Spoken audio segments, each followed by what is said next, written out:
LinkedIn is the place to get noticed by job prospects. So if you're like me and need to step up your profile, then keep watching. When I first started looking for a job, I put together a LinkedIn profile and thought that having the basic info there was enough. But soon I realized with all the competition out there, I really needed to make my online resume, which is essentially what LinkedIn is. Stand out from all the other people who were applying to the same position. So if you're in a similar place where you have a lackluster profile, or maybe you haven't even started one at all yet, then follow along as I update my profile and show you the steps to ensure you're standing out on one of the biggest platforms for hiring managers. And if you don't believe me that you need a great profile on LinkedIn in order to land your dream job, just remember that 94% of recruiters use LinkedIn to vet candidates, and 93% of hiring managers will look at a candidate's social media profile before they interview. So I'll just leave those numbers for you to consider. Now let's dive in, and we're going to cover the 10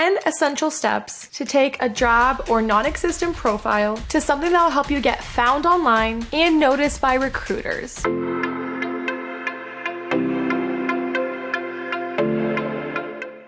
Step 1 is creating an account. If you haven't already done so, now is your time to create an account. It's free, it's easy, and it shouldn't take you more than a few hours and the tears of your unborn child. Just kidding, but it does take some thought and effort. Just remember that you can always continue tweaking and improving your profile even long after you land that dream job. But you do want to do your best possible job, especially when you're in job hunt mode. Just go to www.linkedin.com and sign up with your email to create a free account. Once you've made an account, this is where the fun starts. We also encourage you to customize your LinkedIn URL at this stage. If you have a LinkedIn account, then you have your own unique internet address called a URL. This is the address that browsers use to find you on the internet out of 500 million other LinkedIn users. Your address is unique to you, and if you haven't customized it, it will likely consist of your first and last name, followed by numbers, letters, and dashes. We encourage you to customize your URL so it stands out and it's easy to find for recruiters. To do this, click on Edit Public Profile. In the upper right-hand corner, you can edit your URL as per the image below. If your first and last name aren't already being used by someone else, then I would use that as well. Step 2 is uploading a professional photograph. Simply uploading a photo increases profile views 14 times, so that's a no-brainer. Beyond views though, your photo is your first impression on LinkedIn, and as they say, a good photo is worth 1,000 words. So you want to ensure that your photo is not only professional, but an accurate depiction of who you want to be in a business context. As they say, dress for success. So if you're applying for roles at companies that have a business professional environment, then wear something that fits that company's culture. In addition to wardrobe, the other item that I've learned that is important to focus on is lighting. So take your picture to a big window in front of you to soak in all that beautiful natural lighting. Avoid overhead lighting like pot lights that are directly above you, and avoid having any windows behind you in the photo. Once you've taken your photo, you can consider taking it to pfpmaker.com to elevate your profile further. Here's an example of a good LinkedIn profile photo. It has good lighting, looks professional, and has a nice background. Here's an example of a bad LinkedIn photo. It has bad lighting, a bad background, and is overall unprofessional. And if you're having trouble finding a photo you'd like to use, you can use resources like PFP Maker to elevate your photo. Here you can automatically remove any kind of backgrounds from your photos, edit colors and shadows, and any other photo settings. Our third step is to write a compelling headline. Your headline is the most visible part of your LinkedIn profile other than your profile picture. It's not only a major factor in LinkedIn's search algorithm, it plays a critical role in determining whether your readers will want to reach you or move on to the next person. Simply put, the key to a great headline is attracting the attention of recruiters, increasing your number of profile visits, and growing your network. That headline is your own personal ad. Think of it as a newspaper headline that summarizes who you are and why you do what you do. Treat it as your mission statement, summarizing who you are and why people should connect with you. Location was one of the top 5 fields that LinkedIn prioritizes when doing a keyword search, because of course people want to find others in similar geographic regions or areas. So navigate to the pencil button at the top of your profile page And this is where you can fill in key information like your location, as well as other important details in your headline, such as your industry, education, and any other online profiles or websites that you think would be helpful for recruiters to see. So what's a catchy headline on your LinkedIn profile? There's a difference between a good and a great headline. A good LinkedIn headline will portray who you are or what you do. A great or catchy LinkedIn headline, on the other hand, will compel people to take action, wonder, and want to get to know more about you. Here are some examples of great catchy LinkedIn headlines.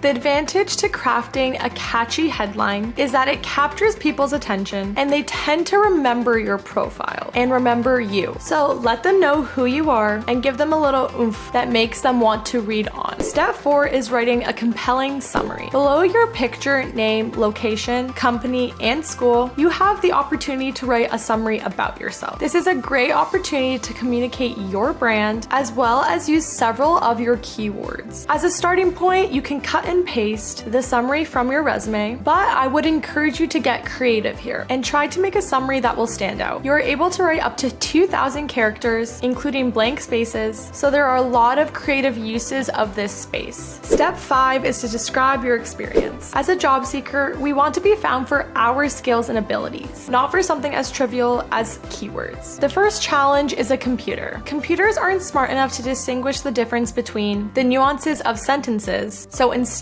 they just look for keywords and count them. The easiest way to figure out which keywords you should be using is to first look at your resume and highlight all the main descriptive words. Then use LinkedIn and look at the other keywords your colleagues use throughout their profiles, especially in the skills section, which is what we'll get to later on. It's also important to build out your experience section using multimedia links and a strong voice. And don't hesitate to use LinkedIn's publishing tools, including articles and SlideShare, to create unique content and stand out. Have any skills or honors or awards to your name? Don't hesitate to list them. This page is all about showcasing you. The third and final step is to look at 5 to 10 job ads you are interested in and scan them for keywords. Using the 3 steps above, you should really be able to identify the top 20 to 40 keywords that you should be focusing on and incorporating that into your profile. The second challenge is to be selected by an HR professional or recruiter for an interview. Recruiters can shift through hundreds, sometimes thousands of potential candidates to find a couple of top contenders. So the key is to make your writing interesting and worth their time. They want to get a complete picture of you and what you are capable of. To satisfy recruiters, it is important to cover 3 areas: context, action, and results. Ideally, your experience section starts with content. What does your company do? How big is it? What is the focus of your role? What obstacles did you tackle? What objectives did you shoot for? In terms of action, detail what you did. If you worked as part of a team, it's important that you describe your specific contribution. Most people describe their experience only with their actions, which leads to boring reading. The last piece you can add to spice things up is to describe the results that you have achieved. This can be tricky in some roles and something that we can discuss on a one-to-one basis. In essence though, it is harder to generate descriptions of results for your role, the less people will do it, and the bigger the competitive advantage to you. If you want more tips on writing out your experience, go watch our resume do's and resume don'ts. And if you're enjoying this video, be sure to give it a like and subscribe to our channel for more career success content. And don't forget to check out our social media channel for even more career success content. We post early career advice every Friday, so don't miss out. Step 6 is to add 5 or more skills. You can list up to 50 skills on your LinkedIn profile, and I strongly recommend that you strive to list 40 to 50. Simply put,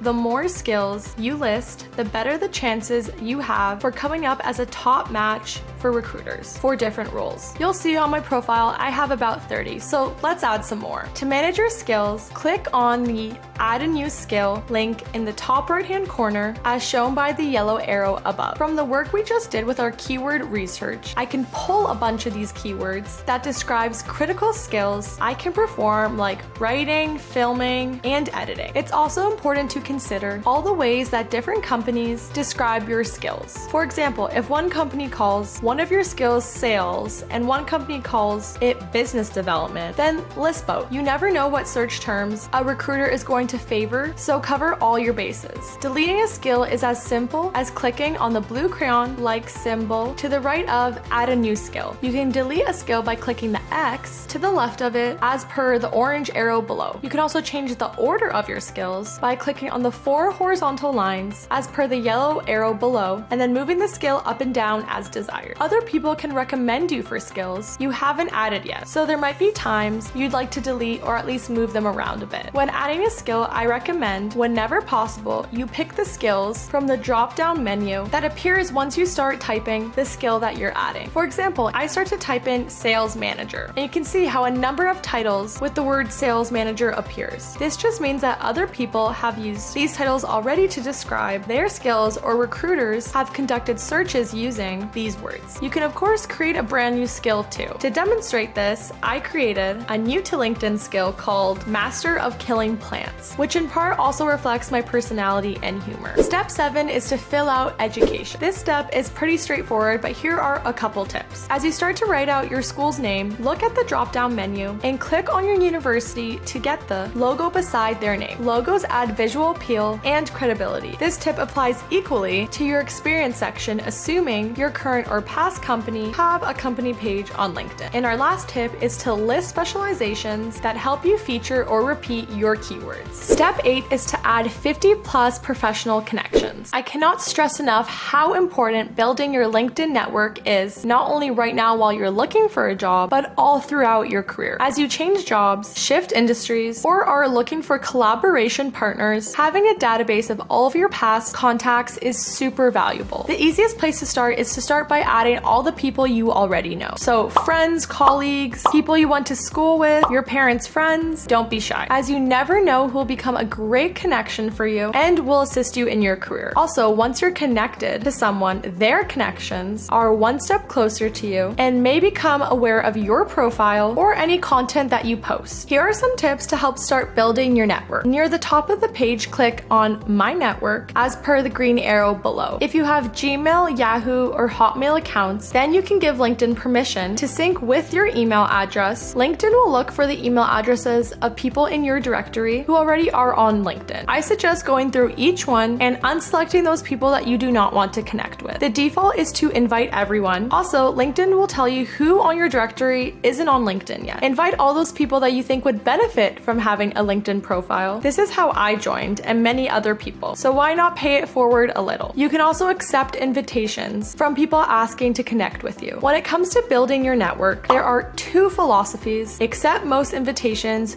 or keep your network conservative. The conservative philosophy is to keep your network to your most trusted and esteemed colleagues and business associates. In sales terms, the bigger your funnel, the better the results. As a result, I don't accept every single invitation. However, if there is a chance that the person can help me connect to a potential opportunity in the future, then I accept it. And finally, you should also grow your network by scrolling through the People You May Know section as a way of jogging your memory and finding people you know as per the yellow arrow below. The Uvaro community is also a great place to start building your network. You'll join thousands of sales professionals looking to build their dream career. They've asked the same questions as you and walked similar paths. Step 9 is to turn on Let Recruiters Know You're Open. If you're updating your LinkedIn profile because you are searching for work, then you want to let recruiters know that you're looking. There are many wrong ways to do this, like advertising, currently seeking new opportunities, in your headline or other places in your profile that are not intended for this. And our last step is to start connecting. Many professionals fall into the trap of creating a profile and just stopping there. To really take advantage of LinkedIn as a networking tool, it is essential that you take advantage of the social aspects of the network. LinkedIn is a great way to stay up to date with industry happenings in your area and even around the world. In the feed and trending categories of the site, you can take stock of the top news stories in your area or industry and stay up to date on the latest from your professional connections, including prospective leads. This can be a great resource to you in building your own content or for redistribution on LinkedIn and other social media networks. Don't hesitate to like, comment, and interact with particularly noteworthy or relevant content. This can be a great great way to establish your voice and increase your visibility on the platform. So thanks for tuning in, and be sure to like this video if you've enjoyed it, or check out Uvaro for more information surrounding how you can achieve the ultimate career success. Don't forget to subscribe to our channel for more videos on early career advice, career success, and Uvaro member stories. We help people change careers and enable them to land their dream jobs in tech. So remember that Uvaro is your career success company, and we'll see you in the next video.